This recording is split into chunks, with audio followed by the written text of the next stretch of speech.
Hello, Dr. Saraki. This is Veronica Hernandez. This is my reflective video journal for EDAD 614. This is my third one. And on this occasion, we conducted a fit inspection.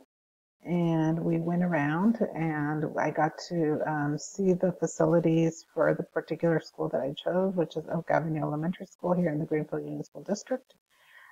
Just to preface a little bit about the school, it used to be what people referred to as the new school 20 years ago.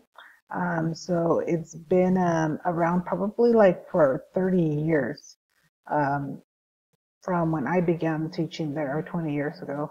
And now it's a little bit older. So last year I was there. I observed different happenings at the school. One of them was a roof in one of the second grade classrooms. Basically, I went into the classroom and it was leaking on a rainy day.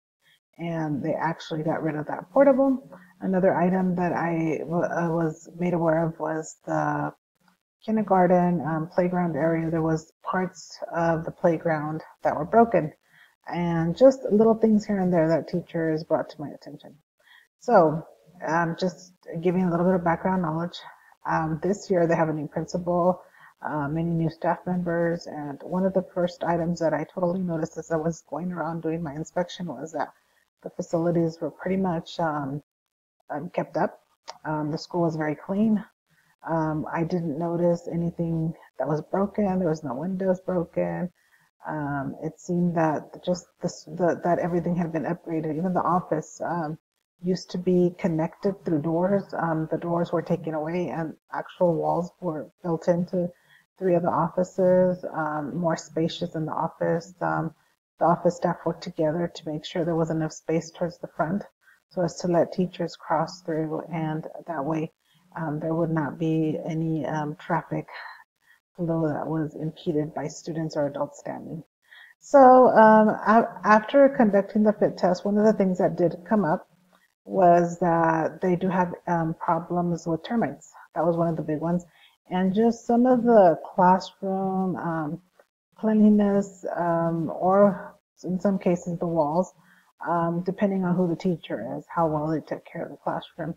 Those were the major ones. Most everything else, fire hazard, everything else, the cleanliness was very good for the whole school. The heating was good. Some of the other areas, electrical, everything was good. The cafeteria, everything looked very clean. One of the only things after I conducted the interview with the lead custodian, I actually interviewed two of them. There was a lead custodian and a custodian, and they were letting me know that pretty much the school runs very well. The only times that they feel that they have issues is when they're out and they know that they're out. The students would go and clog restrooms, or just little malicious things that students know, and they know that one of the custodians was out. Her name is Crystal.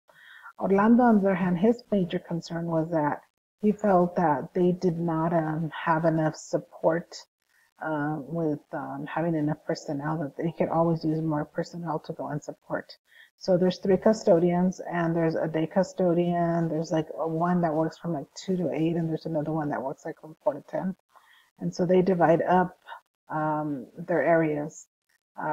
Who hands them what they're going to do? They said the district office lets them know what they're going to do, and I assume that's Mr. Nieto, who's our facilities maintenance person.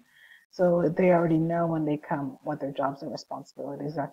And that was basically the main area that they were concerned with, more help. And they did let me know that whenever they needed anything like a plumber or electrician, the district office would immediately send somebody, and things were taken care of. So they're feeling that they're being supported more than ever.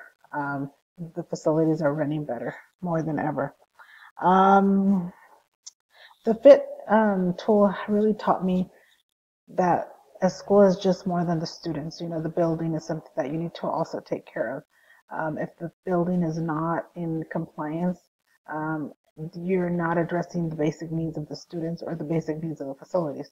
So you need to have good facilities to offer students good education. Also, everything needs to be in place, and that will also be the responsibility of myself if one day I become the principal of the school. So I know that Having used the FIT tool really helps me, gives me an idea of all the different areas I need to be looking at as I go and conduct a walkthrough.